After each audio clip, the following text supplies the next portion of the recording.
Welcome to the TMBC Wake YouTube channel.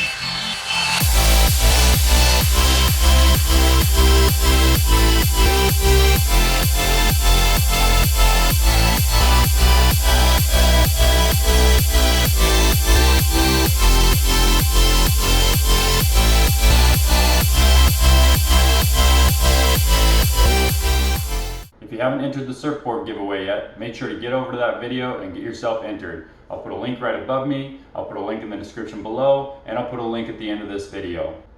Alright, so I made it back out to the lake this last weekend on Saturday, May 4th, and I finally got my first wakeboarding set of 2019. And it was a pretty good set. I got about 45 minutes of wakeboarding before my body felt pretty tired and I was getting a little cold. The water temps were in the high 50s and the air temp was maybe breaking 60 when I was wakeboarding. But it was very calm the whole time, as well as for surfing.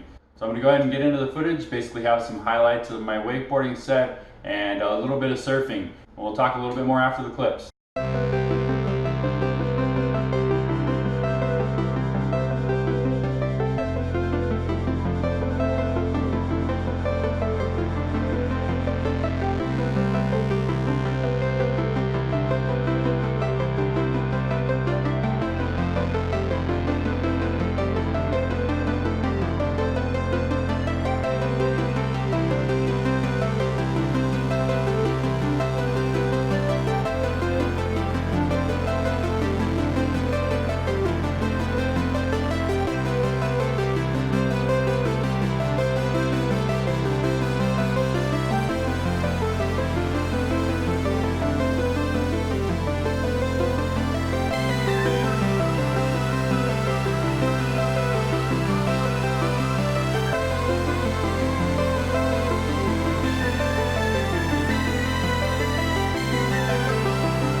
so you can see we had a pretty good time. Rob even got out on the surfboard, but it was pretty rough because he didn't have his wetsuit. So he borrowed my wetsuit, and because it's loose on him, it was pretty hard for him to stay warm. You can tell I had a good time on my wakeboard, but I still need some time to get my feet under me and get all my tricks back. That was my first time riding my new wakeboard, and to be honest, I didn't really notice a difference. I had the 2015 one-time bomb and now the 2018 one-time bomb.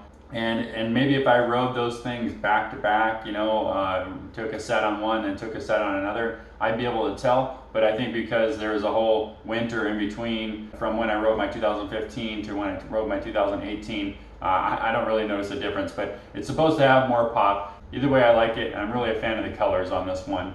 So most of the clips you saw of me wakeboarding were being filmed with my LG V40 with the zoom lens. I wanted to try that out because that's a new feature that I did not have on my last phone. And I will say that it is a pretty cool shot, but it's probably not the shot that I'll use all the time. I like the wider shot, or what would be the regular lens on my LG V40. But I probably will throw in some of the zoom lens here and there for different things at different times. The other thing I did, which you'd notice in my clips, is that I tried my new GoPro 7 with my bite mount and got some very similar shots to what I've done in previous seasons where the GoPro is sitting right in front of my mouth. And I have some comparisons for you. So keep in mind, my GoPro 7, I was filming in 4K, 60 frames per second, and my GoPro 5 I had on 1080p, I think 120 frames per second. So there's obviously a quality difference. What I have the comparisons video set up for is to compare the stabilization. So as you can tell here, I'm just doing a tail grab, and I basically spliced them together so you can see my GoPro 5 right next to my GoPro 7, and you can really see the difference in the shakiness.